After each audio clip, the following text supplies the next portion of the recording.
Good morning, students. Today I will teach you chapter number 3, India's Foreign Policy. इसके बारे में हम लोग बात करेंगे। इंडियाज़ फॉरेन पॉलिसी एक्चुअली आज के दौर में कंपटीशन लेवल पर, हर लेवल पर इंडियाज़ फॉरेन पॉलिसी की बात होती है। बड़े जो भी सिविल एग्ज़ाम होते हैं उसमें भी इसके बारे में आपसे पूछा जाता है बहुत ज़्यादा। यहाँ तक कि एक पेपर भी होता है उसके अंदर जीएस का।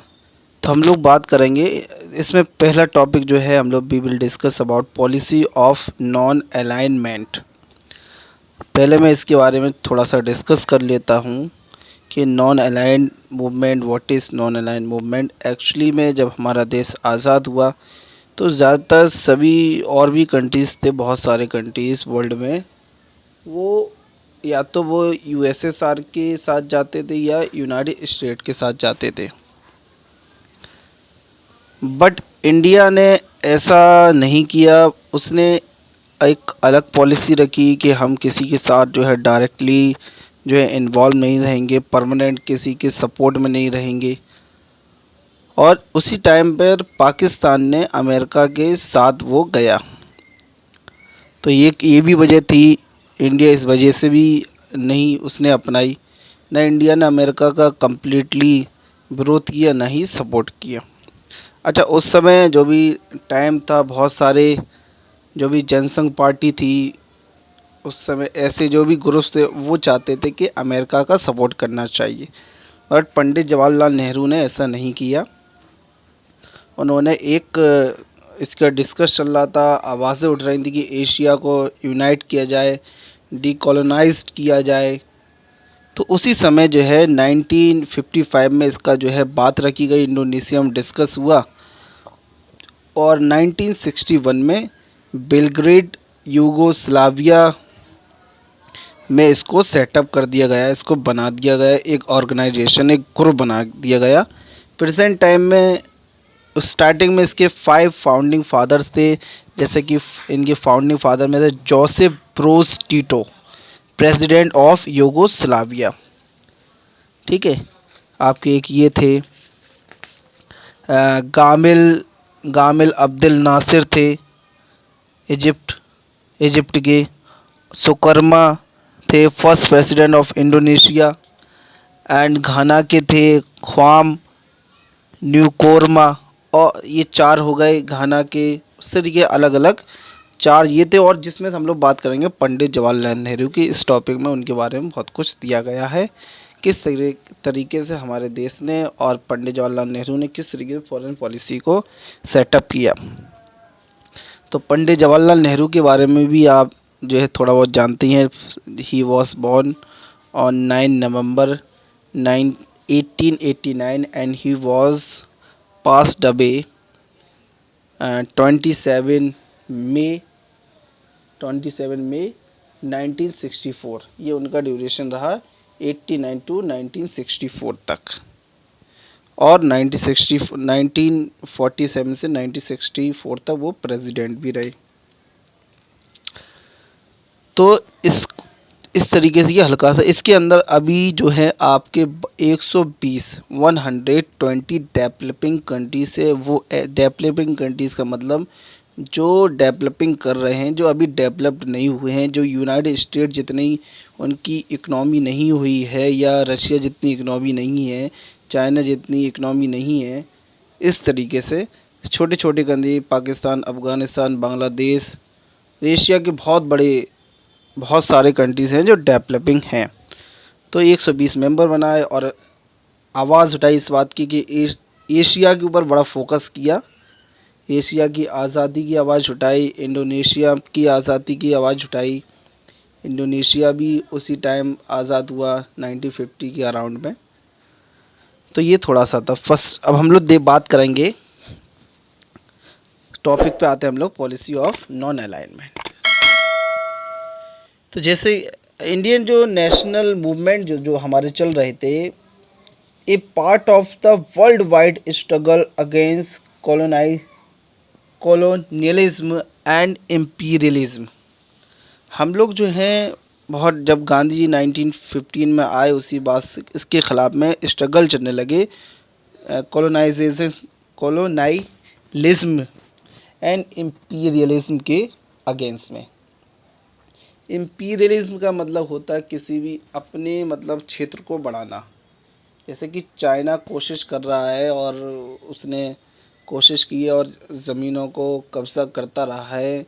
इंडिया, तिब्बत, आसपास के कंट्री, यहाँ तक कि जम्मू एंड कश्मीर का भी एक हिस्सा उसके पास है। और 1962 में भी अक्साई चीन से उसने ऑक्यूपाई कर लिया था। इसी तरीके से जो ब्रिटिश था वो भी कर रहा था कॉलोनाइलिज्म, यानी वो लोग आते थे ब्रिटिश से और अपनी दूसरे कंट्री में अपनी गवर्नमेंट, अपना बिजनेस, अपना कारोबार सब सेटअप कर लेते, स्लैब बना लेते। तो इसके ख़िलाफ़ में बहुत ज़्यादा आवाज़ उठी और ये आवाज़ केवल इंडिया में ही नहीं उठ रही थी, ये आवाज़ पूरे वर्ल्ड में उठ रही थी, पहले ये समझ लें। उसके बाद क्या होता है, the creation of the Indian National Army by Netaji Subhash Chandra Bose during the second world war was the clearest manifestation of the linkages established between India and overseas Indian during the freedom struggle। जैसे कि आपको मालूम है नेताजी सुभाष चंद्र बोस ने एक ऑर्गेनाइजेशन को create किया था। उस ऑर्गेनाइजेशन का नाम था इंडियन नेशनल आर्मी और ये सेकेंड वर्ल्ड वार के दौरान इन्होंने सेटअप की थी। और उसी टाइम पर हम लोग फॉरेन पॉलिसी को क्रिएट करने लगे थे, हमारे इंडिया के लोग और जो इंडिया ओवरसीज़ जापान में हमारे इंडियन रहते, तो एक रिलेशन क्रिएट किया जाने शुरू हो गया था उसी दौरान। ठीक है, उसी दौरान जो है स्ट्रगल की आवाज़ उठने लगी। गांधी जी तो अपने यहाँ पर स्टडी करके बेसिक, फिर उन्होंने लंदन और साउथ अफ्रीका में स्टडी की। फिर वो बाद में आए, जब उन्हें बाद में पता चला कि हमारे देश में ऐसे हालात हो रहे हैं। पंडित जवाहरलाल नेहरू बाद में आए, इन्हें पता चला मेरे देश के हालात बहुत खस्ता हैं। तो ये फॉरेन पॉलिसी जो थी थोड़ी थोड़ी शुरू होने लगी थी, आवाज़ें उठने लगी थी। तो इस तरीके से ये सिस्टम बना, ये थोड़ा बेसिक था। तो इसके बाद आगे देखिए कि इंडियाज़ अटेनमेंट ऑफ इंडिपेंडेंस को coincided with the beginning of cold war era. एक कोइंसिडेंस था कि कोल्ड वॉर का एरा चल रहा था और इंडिपेंडेंस भी हुआ। जैसे कि कोल्ड वॉर जो था वो लगभग यही माना जाता है कि आफ्टर सेकंड वर्ल्ड वॉर के ख़त्म होने के बाद स्टार्ट हुआ। 1947 टू 1991 तक डेट मानी जाती है, 47 टू 1991 या 1945 टू, अलग अलग थोड़ा दिया, 1947 टू 1991 इसको मानकर चलिएगा। तो ये कोइंसिडेंट भी हुआ कि कोल्ड वार भी चल रहा था और हमें आज़ादी भी मिली।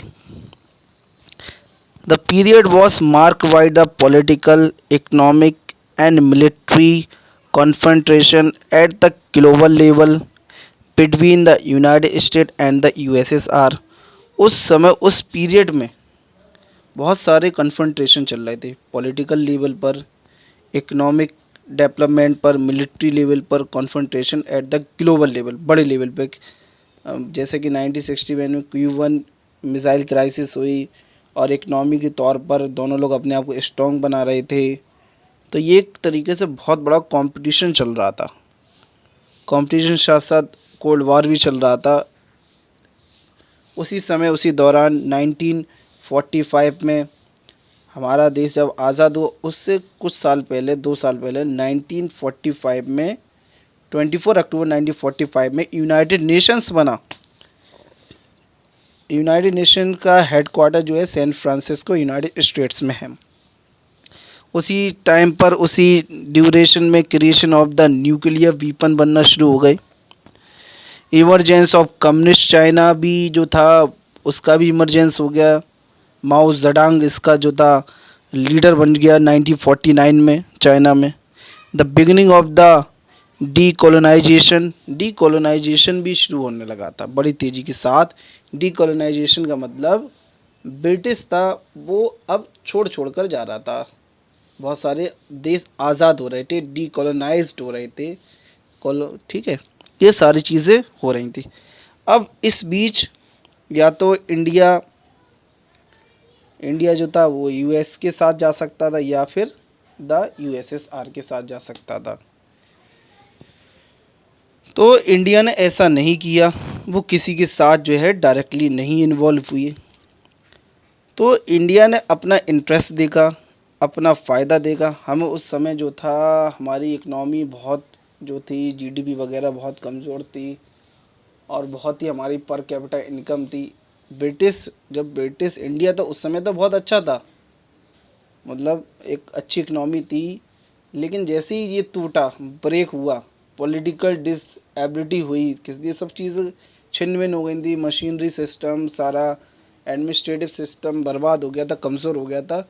उसके बाद धीरे धीरे इस पर काम किया गया और 1965 तक हमारी एक बड़ी इकनॉमी बन गई थी उस समय, 1965 में।